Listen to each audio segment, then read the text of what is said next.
Hello everyone, this is Dhanalakshmi, Assistant Professor of Triple Department from RMD Engineering College. In this session, I would like to discuss about rights of children, where this is a very specific topic where we have in our Human Rights of Unit 5. So, rights of this unit consists of rights of women, children, and disabled people and displaced people also. But for this today's discussion, let me take it for rights of children. So when we go for rights of children, children community, the children community, it's a very sensitive community where all protection, the future of any nation depends upon the children. So the children should have a proper health, should be protected, should have a proper education, should be treated fairly, and should be listened. So all these things are there. When a child grows in a healthy manner, we will get healthy citizens. So child and uh, a lot of violations are there against the children. So those things have to be children have to be protected from those things and from those threats. So we'll see what is there in the rights of children. So when we take a children and the children right to be educated, right to be healthy, children and child should get a proper education, proper health care, and then the child should have a the child should be treated fairly, and the child should be heard first, because this is the thing we won't do it we won't do it at most of the times. Whenever a child comes and speak to us, we used to say, go do your work, go and play, like that. So we are not in a position to listen to them. First thing, we have to listen to them. So listening to a child is a very important, where and accepting them is also very important. So the parents should be in a position to accept their children and should be listen to them first. So only after listening them, we'll be able to find out what is the difficulty they have. So if they come and tells you that if they come and tells you any problem, you should be in a position to listen to them. So that's most important. Child right to a childhood. So these are the rights of children. Let's see. So as we talk about childhood, it's a very golden age where it's of innocence. It's a stage where the innocence, freedom, joy, and it's a playful stage. So children are they don't care about anything. They are very innocent. They have a lot of freedom. They can play. They can do whatever they want. So in that way, it's a childhood is a very golden age we used to say. It is a time that when one hardly shoulders any kind of responsibility or obligation. But it is also true that children are vulnerable, especially when they are very young. So therefore, the fact that children are vulnerable, they need to be cared and protected from this harness world. Okay. And the first and foremost protector of a child is the parents. So the parents should take care and protect them, and they should also know the best interest of the child, and they should meet out the daily day-to-day needs of survival and development. So it is believed that childhood is that period during which children are subjected to a set of rules and regulations. So that one does not apply to members of their social categories. It is thus so we can say that world of freedom, it is thus not a world of freedom and opportunity, but one of confinement and limitation in which children are wholly superseded and dependent. So when we put a lot of limitation, rules and regulations, and they are limiting them, and it is confining them, and they are limited. So this is that, and thus we cannot say that it's a world of freedom to be. So history of Hebrews, Greeks, and Romans here's testimony of the fact that children were taken for granted by their parents and the patriarchal society at the large. So many labeled them as a problem population. Whereas others reduce them to being seen as a property. Usually, it's a mentality where we will see them as a property, and thus treated them as a non-entitled. Whereas the resultant effect of all this, that they were treated as objects of intervention rather than as a legal subjects in their own right. So this is the thing happening. So where we used to take them, where we used to see them as a usually the parents. Parents will be seeing them as a property. So that's why we have to because of this, all they have to be treated as they have to be treated as a human, and for them we have to give them their own rights. So let us see the statistics here. 2.2 billion of world's people are under 18 years old, with 2 billion from developing countries. 30,500 children are under 5 years old die every day because of all these diseases, diarrhea, pneumonia, and malnutrition. Every month, 50,000 children under 15 are infected with AIDS. Of all children in developing countries, 20% of those ages 5 to 15 are engaged in child labor.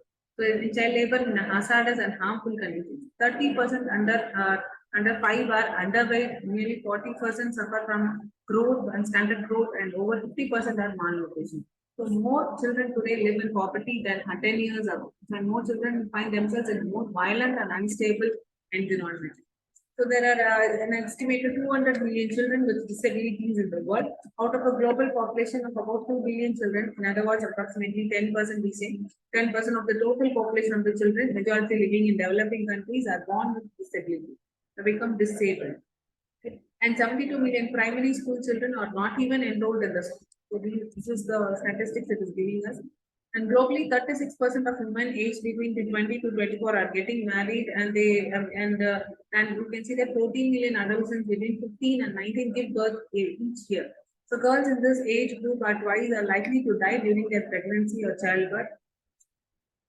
And 350,000 child soldiers are engaged in armed conflict. This is again a very sad fact that nearly the children are involved in the armed conflicts. So that's really a very sad thing. Under international human rights law, age 18 is the minimum acceptable age for direct participation in armed conflict. It is estimated that more than 8 million children have either been made or killed as a direct result of armed conflict. Additionally, the use of landmines has led to approximately 10,000 deaths and severe injuries every year. You see, the history of child rights, one of the earliest recognition of child rights is found in the Message Body of Liberties in 1641, where parents are told not to choose their children. We usually do. So we usually say that childhood, you just be friends with this boy or this girl. So we usually so that's the thing where parents are told not to choose their children's mates and not to use unnatural severity against their children. Children furthermore were given the liberty to complain to the authorities for redress. But this was also the law that the death penalty for children over 16 who disobeyed parents. Following the First World War, the newly formed League of Nations established a Committee on Child Welfare in 1990. And it is also the private agencies also taking care of them, and Save the Children International Union, inspired legally by the work of Ellen Jeff, who had founded Save the Children in response of her own experience with child victims. In 1923, Save the Children International Union adopted as its charter a 5-point declaration. So we see in which, in order to provide adequate protection and care for the children. The next year, Union persuaded the League of Nations to adopt the same declaration. In 1924, League of Nations adopted the Declaration of the Rights of the Child, which is known as the Declaration of Geneva, recognizing that mankind owes to the child at best that it has to give. So the first 5 principles of declaration established the basis of child rights in terms of both protection of the weak and vulnerable, promotion of the child's development. The declaration also made it clear that the care and protection of children was no longer the exclusive responsibility of families or communities or even individuals. The world as a whole should be a legitimate interest in the welfare of all children. We'll see what are the Declaration of Geneva. Child must be given the needs needed for its normal development, both material and spiritual. This is very important. It is not that only the physical needs have been satisfied, no, the spiritual and material and mentally they should be strong enough. And mental needs have to be taken care. And hungry child should be fed. Hungry child, it's a really very sad scenario that if a child is hungry and we are saying the country is growing, the nation is growing. Hungry child should be fed. Sick child should be helped, should be treated. Erring child should be reclaimed. Orphan and homeless child should be given shelter. And child must be the first to receive relief in times of distress. In times of distress, the children community should be the first one to get the relief. And child should be put in a position to earn a livelihood and must be protected against every form of exploitation. Child must be brought up in consciousness that its best qualities are to be used in the service of its fellow men. Child rights in the world. In 1945, the United Nations Organization declares a League of Nations. In 1946, Economic and Social Council of the United Nations recommended that the Geneva Declaration be reaffirmed as a sign of commitment to the cause of children. Universal Declaration of Human Rights was adopted by the UN's General Assembly in 1948.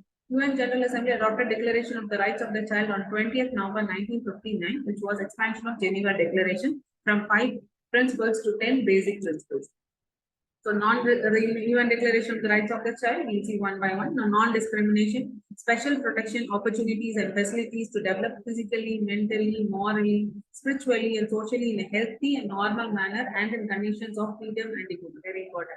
As we always get concerned only about the physical needs, but also we have to take care of them, their mental needs, mental, morally, and we have to support them morally. We have to be in a way to guide them spiritually in all ways, right? The right to a name and nationality, the right to social security, adequate nutrition, healthcare, again, housing, recreation, and medical services. Differently able child to be given special treatment, education, and care.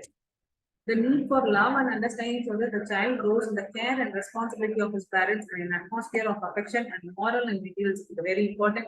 The child only needs the love and affection from their parents and from the whole society. So that is what we fail to give them. So we should take care of them. We should provide the love, affection, everything to them, their physical needs, mental needs, spiritual needs. Right? Entitlement to education, which should be free and compulsory, at least in elementary stage. This is again very important, the education. So it should be free and it should be compulsory, at least in the elementary level at least.